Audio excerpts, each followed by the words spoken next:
வணக்க மக்களே, நாம இந்த ஆரோக்கியமான பதிவில் வெற்றிலையில் நிறைந்திருக்கக்கூடிய மருத்துவமைகளை பற்றி தான் பார்க்க போகிறோம். கொடி வகையை சேர்ந்த வெற்றிலை வெப்பமான இடங்கள்லையும் சதுப்பு நிலங்களிலும் வளரக்கூடியது.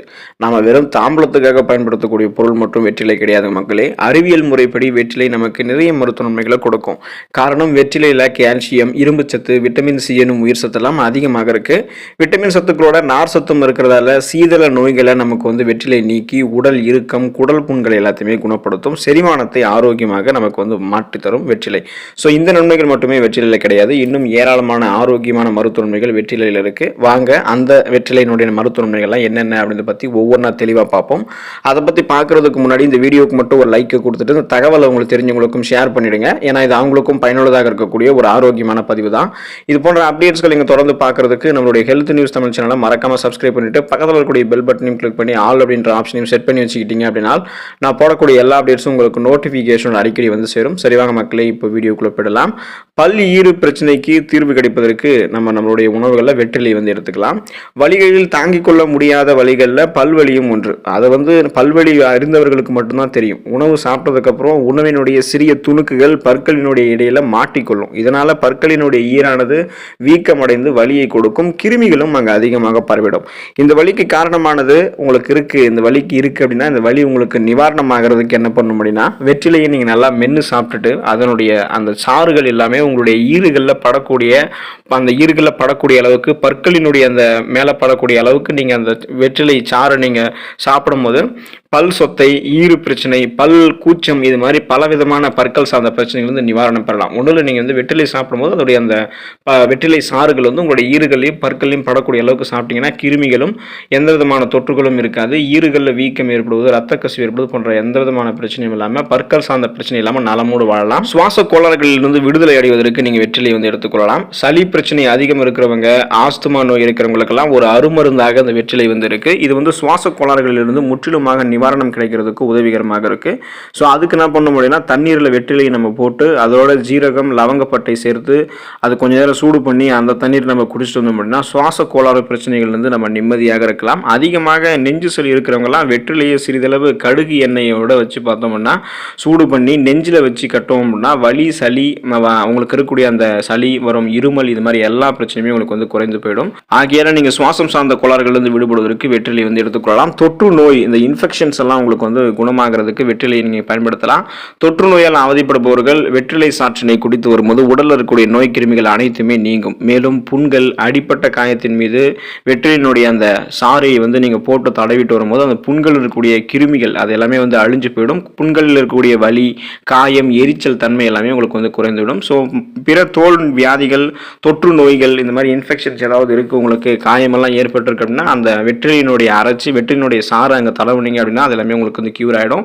அதன் மூலமாக இருக்கக்கூடிய அந்த கிருமிகள் பரவுறது, வலி ஏற்படுவது, எரிச்சல் இருக்கிறது, அது எல்லாமே உங்களுக்கு கியூர் ஆகிடும். காது வலி நீங்கி போவதற்கு வெற்றிலை எடுத்துக்கலாம். சிலருக்கு மழை காலத்தில் சளி பிரச்சனை காரணமாக காது பகுதியில் வலி அதிகமாக ஏற்படும். குறிப்பாக சிறிய குழந்தைகளுக்கெல்லாம் காது வலி மற்றும் காதில் குடைச்சல் போன்ற பல தொந்தரவுகள், அந்த சைடு எஃபெக்ட் எல்லாம் அவங்களாம் அழ ஆரம்பிச்சிருவாங்க மழை காலத்தில் குறிப்பாக.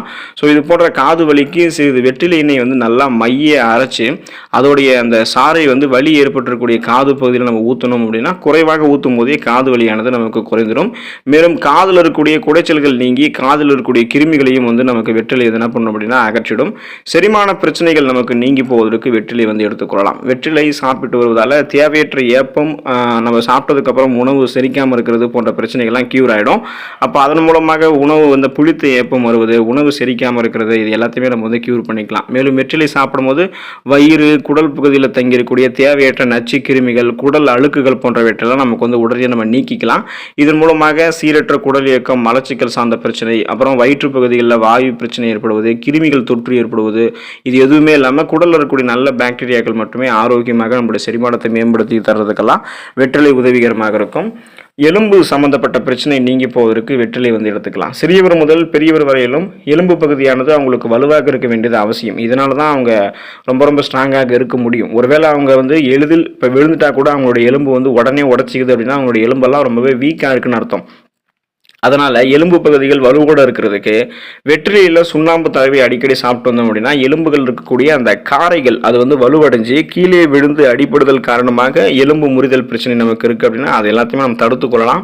ஸோ நம்ம டக்குன்னு விழுந்துட்டா கூட நமக்கு எலும்பு முறிவு ஏற்படாது. அந்த அளவுக்கு ஸ்ட்ராங்காக இருக்கணும் அப்படின்னா கொஞ்சம் நம்ம வெற்றிலை வந்து ஆரோக்கியமாக நம்மளுடைய உணவுகள் வந்து எடுத்துக்கொள்ளணும். சுண்ணாம்பு தடவி வெற்றிலை சாப்பிடும்போது எலும்பில் இருக்கக்கூடிய அந்த காரைகள் நமக்கு ரொம்ப ரொம்ப ஸ்ட்ராங்காக வலுவாக ஆரம்பிக்கும். மூட்டு வலிக்கு சிறந்த நிவாரணம் தரும் வெற்றிலை. வெற்றிலையில் இருக்கக்கூடிய சக்தி மூட்டு வலியினை முற்றிலுமாக குறைத்துவிடும். மூட்டு வலி இருக்கிறவங்கலாம் வெற்றிலை வந்து ஜூஸ் மாதிரி நல்லா அதை எடுத்துட்டு அதை வந்து பார்த்தோம் அப்படின்னா அந்த மூட்டு வலி இருக்கக்கூடிய இடத்துல தடவும் போது ஒரு சில நாட்கள்லேயே நல்ல மாற்றம் தெரிய ஆரம்பிக்கும். மூட்டு வலி உங்களுக்கு கியூர் ஆகிடும். இந்த முறையை பின்பற்றுவதால் எந்த விதமான சைடு எஃபெக்ட்ஸ், அதாவது எந்த விதமான பக்க விளைவுகளும் உங்களுடைய உடலுக்கு வந்து ஏற்படாது. உங்களுக்கு இருக்கக்கூடிய அந்த எலும்பு சம்பந்தமான மூட்டு வலி சம்பந்தமான பிரச்சனை எல்லாமே வந்து கியூர் ஆகிடும். உடல் எடையை நீங்கள் ஆரோக்கியமான முறையில் எந்த விதமான சைடு எஃபெக்ட்டுமே இல்லாமல் குறைக்கிறதுக்கு வெற்றிலை எடுத்துக்கலாம். வெற்றிலையில் அதிகமாக நார் சத்து இருக்கிறதால உடலில் இருக்கக்கூடிய மெட்டபாலிசத்தினுடைய அளவை வெற்றிலை வந்து அதிகரித்து உடலில் இருக்கக்கூடிய தேவையற்ற கொழுப்பை வந்து குறைத்துவிடும். இதனால் தொடர்ந்து வெற்றிலை சாப்பிட்டு வரும்போது அதிக உடல் எடையானது குறைய தொடங்க ஆரம்பிக்கும். மேலும் செரிமான பகுதியை வெற்றிலையை வந்து சீராக வைத்து வயிற்று பகுதிகளில் தேவையில்லாத உணவு தங்குவதை தவிர்த்திடலாம். ஸோ இந்த முறையை நீங்கள் ஃபாலோ பண்ணும்போது உங்களுடைய உடல் வந்து எடை வந்து சைடு எஃபெக்டே இல்லாமல் உங்களுக்கு வந்து மெலிந்து ஆரோக்கியமான தோற்றத்தை வந்து நீங்கள் பெறுவீங்க. ஏன் அப்படின்னா வெற்றிலையில் இருக்கக்கூடிய சத்துக்கள் உங்களுடைய உடலில் தேவையற்ற கொழுப்புகளை குறைச்சி நீங்கள் எதிர்பார்க்கக்கூடிய அளவுக்கு உங்களுடைய உடல் எடையை குறைத்து கொடுக்கும். வாய் துர்நாற்றம் நீங்கி போவதற்கு வெற்றிலை வந்து எடுத்துக்கலாம். வெற்றிலையில் அதிகமாக ஆன்டி பாக்டீரியா பண்புகள் இருக்கிறதால இது உடலில் இருக்கக்கூடிய பாக்டீரியாக்களை அழித்து சுவாச புற்றுநோய்ச்சி அந்த சுவாசமாக ரெஃப்ரெஷ்மெண்ட்டாக நமக்கு வந்து புத்துணர்ச்சியாக இருக்கிறதுக்கு மிகவும் உதவிகரமாக இருக்கும். மேலும் நம்மளுடைய உடலில் இருக்கக்கூடிய pH அளவை வெற்றிலை சரி செய்யறதுக்கு உதவிகரமாக இருக்கும். இதனால சுவாச துர்நாற்றத்தையும் நீக்கி நம்மளுடைய உடலுக்கும் வந்து வெற்றிலை பாதுகாப்பு கொடுக்கும். இப்போ உடலுக்கு பாதுகாப்பு கொடுக்கும். ஸோ குறிப்பாக வந்து பார்த்தோம் அப்படின்னா நம்மளுடைய அந்த வாய் துர்நாற்றம்லாம் நீங்கிடும். வாய் வழி சுவாசம் நமக்கு புத்துணர்ச்சியாக இருக்கும். தொண்டை வலி குணமாகிறதுக்கு வெற்றிலை எடுத்துக்கலாம். வெற்றிலையில் இருக்கக்கூடிய ஆன்டி பாக்டீரியல் எனும் வேதிப்பொருள் வந்து தொண்டை பகுதியில் ஏற்படக்கூடிய புண்களை சரி செஞ்சு தொண்டை வலியிலிருந்து நல்ல நிவாரணம் கொடுக்கும். அப்போ தொண்டை பகுதியில் இருக்கக்கூடிய புண்கள் தொண்டை வலி முற்றிலுமாக குணமாகிறதுக்கு வெற்றிலை அரைத்து அதனுடைய சாற்றினை தினமும் 3 முறை காலை மதியம் இரவுன்னு சொல்லக்கூடிய அந்த 3 முறை வந்து நீங்கள் குடிச்சிட்டு வரும்போது தொண்டை வலி மற்றும் தொண்டை புண்கள் விரைவில் ஆகும். ஸோ கொஞ்சமாக நீங்கள் எடுத்துக்கிட்டாலே போதும். அப்படி எடுத்துக்கொள்ளும் போதே அந்த வெற்றிலை சாறு வந்து தொண்டையில் இருக்கக்கூடிய அந்த கிருமிகள் எல்லாத்தையுமே அழித்து தொண்டை சார்ந்த பிரச்சனை எல்லாத்தையுமே உங்களுக்கு வந்து பார்த்தோம்னா கியூர் பண்ணிடும். வெற்றிலை வந்து உங்களுடைய உடலில் இருக்கக்கூடிய நச்சுக்களை வெளியேற்றக்கூடிய தன்மை கொண்டு இருக்கு. புற்றுநோய்கள் வந்து உங்களுடைய உடலை வந்து பாதுகாக்கும். அஜீரணத்தை நீக்கி செரிமானத்தெல்லாம் தூண்டும். உடலுக்கு வெப்பம் தரக்கூடிய அந்த வெற்றிலையானது உங்களுக்கு நிறைய அந்த வாய் துர்நாற்றத்தை எல்லாமே வந்து போக்கிடும். ஸோ எந்த விதமான கிருமிகளும் உங்களுடைய உடலில் வந்து இருக்காது. கிருமிகளை வெளியேற்றிக் கொள்வதன் மூலமாகவே பல விதமான நோய்களை நீங்களும் குறைத்துக் கொள்ளலாம். பல விதமான நோய்கள் உங்களுக்கு வந்து வராமலும் தடுக்கப்படும். வெற்றிலையை நீங்கள் மென்னுவதால் ஈறுகளில் இருக்கக்கூடிய வலி இரத்த கசிவு ஆகியவற்றில் நீக்கி ஆட்டம் காணக்கூடிய பற்களை கெட்டியாக பிடித்து உங்களுக்கு ஸ்ட்ராங்காக நீங்கள் வச்சுக்கலாம். வெற்றிலை வந்து வயிற்றில் இருக்கக்கூடிய வாயுவை வெளித்தள்ளக்கூடிய தன்மை கொண்டது. மூளை, இதயம், கல்லீரல், மண்ணீரல் ஆகியவற்றையெல்லாம் வெற்றிலை பலப்படுத்தி ஆரோக்கியத்தை கொடுக்கும். நரம்பு மண்டலத்துக்கு வெற்றிலை பலம் கொடுக்கறதால படிக்கக்கூடிய குழந்தைகளுக்கெல்லாம் வெற்றிலை சாறு கொடுத்து வந்தோம்னா ஞாபக சக்தி உங்களுக்கு அதிகரிக்கும். அளவோடு வெற்றிலை நமக்கு வந்து சாப்பிட்டு வந்தோம்னா நிறைய மருத்துவன்மைகள் வந்து நமக்கு கிடைக்கும். குறிப்பாக வந்து சொல்லணும் அப்படின்னா நம்ம வந்து இந்த சிறுநீரெல்லாம் நமக்கு வந்து நன்றாக பிரிய ஆரம்பிக்கும். சிறுநீரகம் சார்ந்த அந்த கழிவு நீக்க மண்டல வேலையில் எந்த விதமான தடையும் இருக்காது. கடுகு எண்ணெயில் வெற்றிலையை போட்டு சூடுபடுத்தி ஒரு துணியில் வைத்து மார்பில் நம்ம கட்டணும் அப்படின்னா மூச்சு திணறல் மற்றும் இருமெல்லாம் நமக்கு வந்து கட்டுப்பட ஆரம்பிக்கும். ஸோ அந்த வெற்றிலை இலை சாற்றினுடைய கஸ்தூரி அல்லது கோரோசனை சேர்த்து தேன் கலந்து கொடுத்தோம் அப்படின்னா குழந்தைகளுக்கு உண்டாகக்கூடிய சளி, இருமல் போன்றவையெல்லாம் வந்து குணமாகும்.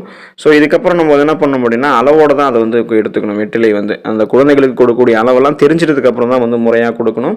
அப்போ நீங்கள் தெரியாமல் கொடுத்தீங்கன்னா அது நிறைய பக்க விளைவுகளை ஏற்படுத்தும் தெரிஞ்சுக்கோங்க. ஸோ தொடர்ந்து நீங்கள் வெற்றிலை அளவோடு பயன்படுத்தி அதில் இருக்கக்கூடிய நிறைய மருத்துவன்மைகளை மட்டுமே பெற்று நலமோடு வாழுங்க. அடுத்த ஆரோக்கியமான பதிவில் மறக்காமல் சந்திப்போம். நன்றி மக்களே.